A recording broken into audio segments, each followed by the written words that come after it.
Joining me now, Republican Conference Chairman, Wyoming Senator John Barrasso. Great to have you with us, Senator. Thanks for having me, Shannon. Okay, so how does this work, as far as you can tell for us at this point? Who decides if folks like Adam Schiff or Hunter Biden are going to be called to testify? Well, the Senate will decide, but first, Shannon, today is the day that the Democrat impeachment car ran out of gas. You saw it. They don't have the evidence and they don't have public support. There are not 20 Republican senators who would vote to remove the president. We are united, and you see it in the House side as well. The best they could come up with were 6 words in terms of the articles of impeachment.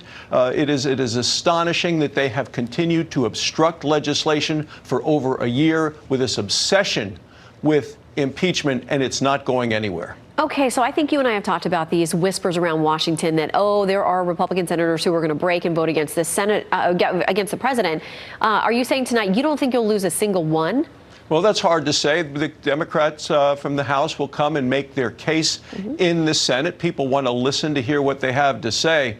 But we are united. I mean, people are very offended at the way that this whole thing has played out, the lack of due process and fairness for the president, and basically the lack of evidence. So the Senate will get together, convene, decide as this goes through the process, and there are lots of different discussions about how long it will take.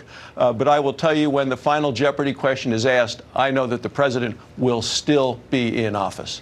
Okay, any Democrats you think might cross over with you in the Senate and stay with the Republicans and vote against removing the president? Well, there are a couple that may. We're also seeing that in the House. I think, you know, the House Republicans are united. The House Democrats are divided. Some of them are talking about censure because they don't want to vote for impeachment. But this has been a completely partisan exercise, Shannon. This has been partisan from day one. The Democrats have been after President Trump from before he even became president. They were talking about impeachment before he took the oath of office. Well, there's some who think that the Senate trial, if it happens, is going to be a sham and it's going to be partisan to the benefit of the president. Here is Chuck Todd and his take on what he thinks you guys are cooking up.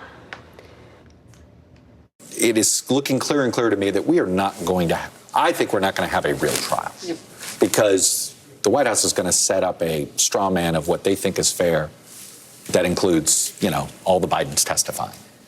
How do we end up, does this thing get, I think it gets Merrick Garland. Meaning, of course, President Obama's Supreme Court nominee who didn't get to a vote in the Senate. What do you make of that characterization of what you guys are planning?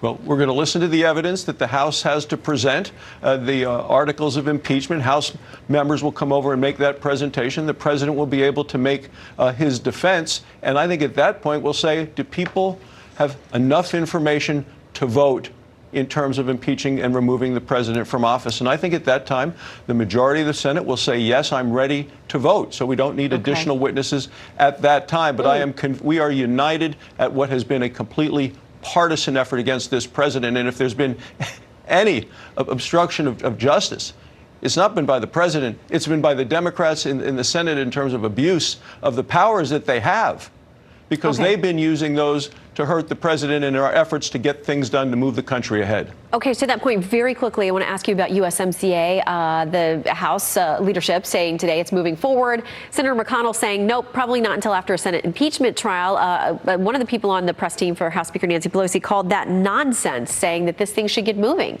Well, if they send impeachment over first, we're going to have to deal with impeachment first. That's the way the system works. I'm ready to vote for USMCA. Look, the president has threaded the needle here on what is likely to be the largest bipartisan trade deal in history. This just adds to the good things that are happening in the economy. It builds on the 7 million jobs we have in this economy since President Trump took office. We have the lowest unemployment rates right now in 50 years. Wages are up. People have more money to spend, to save, to decide what to do with. USMCA is a part of this strong, healthy, and growing economy that is benefiting all Americans. And Democrats will argue that that's why it needs to move quickly. We'll watch and see what gets to your tables there first for a vote in the Senate. Senator Barrasso, good to see you. Thank you. Thanks for having me, Shannon.